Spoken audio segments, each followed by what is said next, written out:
O câncer de mama, ele tem duas possibilidades, geralmente, né? Basicamente. Ou você tem um câncer de mama na glândula mamária, e isso a maioria das mulheres não prestam atenção também, que sempre eu pergunto para paciente minha que chega com câncer, né? Eu também atendo pacientes que estão passando por câncer. Hoje mesmo atendi uma pessoa, né?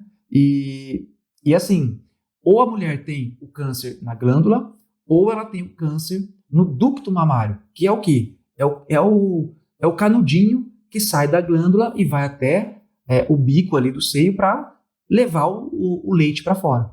Tá? Então, existem essas duas possibilidades de tumor de mama, que nós chamamos de tumor glandular, que é na glândula, que é onde produz ali o leite, e nós temos o ductal, que é aquele tumor que geralmente vai acontecer ali no canalzinho que conduz o leite. E olha só que interessante, existem algumas subdivisões desses tumores, tá? Que são os invasivos, os não invasivos. Geralmente o ductal, que está lá no canalzinho, ele não é invasivo, não é aquele câncer tão agressivo.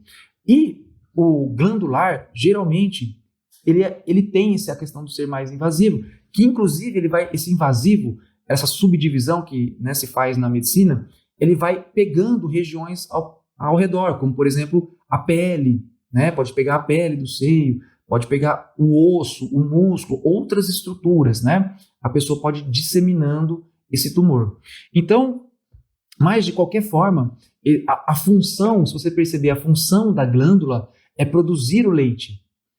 E a função do ducto é conduzir o leite.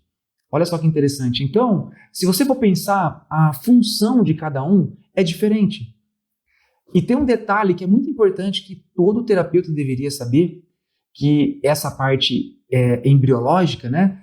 A glândula mamária, tanto no homem quanto na mulher, ela é desenvolvida, ela é formada no tecido endodérmico. Tá? Então a glândula, ela vem da endoderma. E eu vou te explicar o porquê que a gente tem que saber isso. E o ducto mamário, ele é formado pela ectoderma.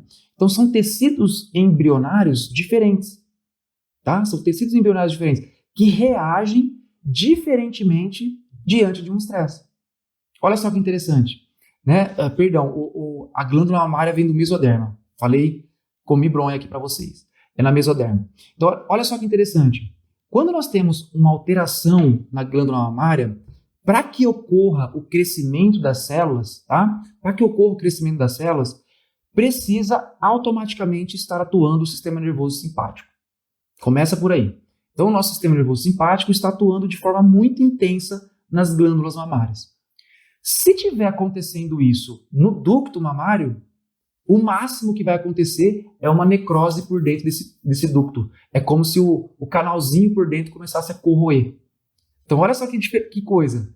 Se você tem um estresse muito grande atuando na glândula, forma um tumor. Se tiver no ducto, já é o oposto. Esse tumor, esse ducto, ele começa a destruir por dentro. E olha só que interessante, e quando o parasimpático está atuando sobre a glândula, ele diminui o tumor. Agora, quando está atuando fortemente sobre esses ductos mamários, começa a crescer células. O que isso me traz como terapeuta de pistas para eu encontrar a raiz e a origem emocional? Eu sei que se uma mulher chegar para mim com câncer de mama, que está na glândula, e ele está em fase de crescimento, eu sei que essa pessoa ainda vive o conflito. Eu sei que essa pessoa ainda vive a situação estressante. E se a pessoa chega para mim com um câncer de mama ductal, lá no ducto, eu já sei que esse estresse já passou. Por quê? Porque há uma ativação do sistema nervoso parasimpático. A minha abordagem terapêutica muda completamente. Olha só que doido isso. Então, eu vou tentar ajudar a resolver o conflito dela, que é a pessoa que está lá com um tumor na glândula, e a outra, eu simplesmente vou dar o apoio emocional que for para ela passar pela essa fase da quimioterapia, de todos os tratamentos que ela tem que fazer, porque automaticamente ela já resolveu o seu conflito. Então, eu tenho que apenas dar consciência para ela do que foi o estresse que ela viveu que gerou uma alteração no ducto mamário. Vocês conseguiram compreender essa lógica de raciocínio? E aí vocês vão entender o seguinte, que o sentido biológico para você ter um câncer, né, na glândula, olha só que interessante.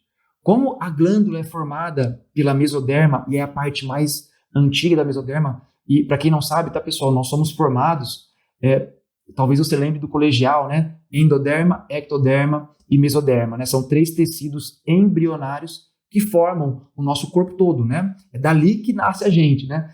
Nós começamos com 3 folhetinhos, né? Como se fossem 3 canetas ou 3 objetos. Vou pegar aqui um para você ver, né? É como se fosse assim, ó, 3, né? Endoderma, mesoderma e ectoderma. Esses 3 folhetos vão, né, se redobrando e vão formando o corpo humano, tá? Então, quando você estuda embriologia, você estuda também esse tipo de processo que vai acontecendo de multiplicação celular no nosso corpo. E se você perceber, né, quando nós temos o óvulo e o espermatozoide se juntando, né, forma uma célula só que se multiplica, né? Então, o início da nossa vida, nós somos um tumor hiperacelerado, porque a gente está sempre ali multiplicando células, né?